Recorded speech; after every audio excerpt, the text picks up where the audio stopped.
तिळ भांडेश्वर नावाचं एक मंदिर आहे तिथे. मस्त मोठं अजस्त्र 5 फूट डायमीटर असं शिवलिंग आहे. स्थूल शिवलिंग म्हणतात त्याला. तर त्या शिवलिंगाची तर गंमत इतकी सुंदर आहे स्टोरी ती, की विभांडेश्वर नावाचे एक ऋषी होते. तर विभांडेश्वर ऋषी तिथं तिळाचं वन होतं.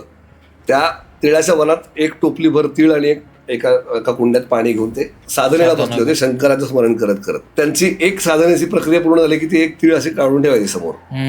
तर त्याला आता काही लोक म्हणतात पाय लागला, काही लोक म्हणतात पाय मारला. तर शनी महाराजांचा पाय लागला असं म्हणूयात आपण, मारला कशाला म्हणायचा आता. तर लागला तर ते तीळ आणि पाणी पडलं तिथे, सांडलं तर त्यांची तपश्चर्या थांबली. ते उचलायला गेले तर ते उचलता उचलता त्या तिळाचं आणि पाण्याचं शिवलिंगात रूपांतर झालं. अच्छा. तिथेच त्या वनात.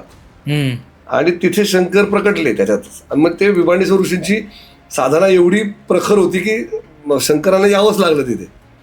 आणि मग ते आल्यानंतर ते खुश झाले ते खूप, की अरे बापरे, तुम्ही असंच नव्हतं यायला पाहिजे.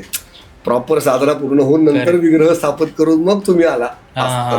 तर ते म्हणले नाही, मी आता आलो आता आणि मी आवडलं मला हेच माझं रूप. तर त्यांनी त्यांना सांगितलं की मी दर संक्रांतीला आणि दर शिवरात्रीला एक तिळानी वाढत जाईल. आधी म्हणले की दररोज एका तळ्याने वाढत जाईल. मग ते नंतर दररोज एका तळ्याने वाढायला लागलं शिवलिंग. आतापर्यंत जर तुम्ही हा व्हिडिओ बघितला असेल तर खाली सबस्क्राईबचं बटन दिसत असेल तर सबस्क्राईब करा. जर तुम्ही इंस्टाग्रामवर बघता तर फॉलो करा. आणि पूर्ण पॉडकास्ट बघायचा असेल तर आमचा कॉस्मोस्टार मीडिया यूट्यूब चॅनलवर नक्की बघा.